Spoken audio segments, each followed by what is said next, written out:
सीसीएमपीचा बहिष्कार, no dilution, सीसीएमपीचा बहिष्कार, no dilution, no duplication, no dilution. आज 18 सप्टेंबर रोजी इंडियन मेडिकल असोसिएशन अंबेजोगाई शाखेच्या वतीने तसेच आम्हाला सहकार्य करत आहेत मार्ड शासकीय वैद्यकीय महाविद्यालय Ambejogai, rotary club of Ambejogai city, Inner Wheel club आणि अशा अनेक संस्था, सामाजिक संस्था आहेत. त्यांनी आज आमच्या या संपाला सहकार्य केलेलं आहे आणि पाठिंबा दर्शवलेला आहे.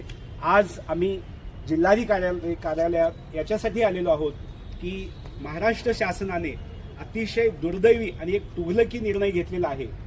सीसीएमपी कोर्स केलेल्या BHMS डॉक्टरांना महाराष्ट्र मेडिकल काउन्सिल यामध्ये त्यांची नोंदणी करण्याचा घाट घातलेला आहे.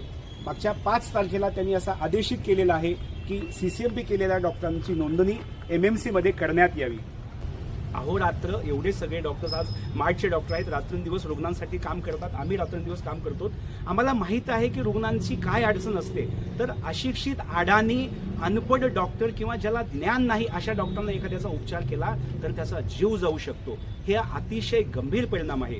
याच्यासाठी आमची कळकळीची विनंती आहे, समाजानं सुद्धा हे समजून घ्यावं आणि इव्हन समाजानं सुद्धा आमच्यासोबत आवाज उठवा आणि आम्हाला साथ द्यावी की हा जो शासनाचा निर्णय आहे त्यांनी तात्काळ रद्द करून आपापल्या पॅथीमध्ये आपापली वेगळी नोंदणी करून त्यांना त्यांचं स्वातंत्र्य द्यावं. आम्हाला त्यांच्याबद्दल काही घेणं देणं नाहीये.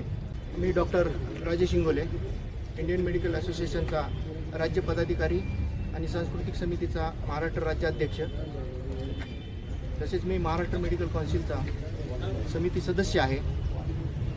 या संपूर्ण प्रकारावर जर आपण एक दृष्टिक्षेप तटस्थ माणूस म्हणून टाकला तर एकच माझ्या लक्षात येतं की दुखणं म्हशीला आहे आणि सरकारचा इलाज पकालीला चालू आहे.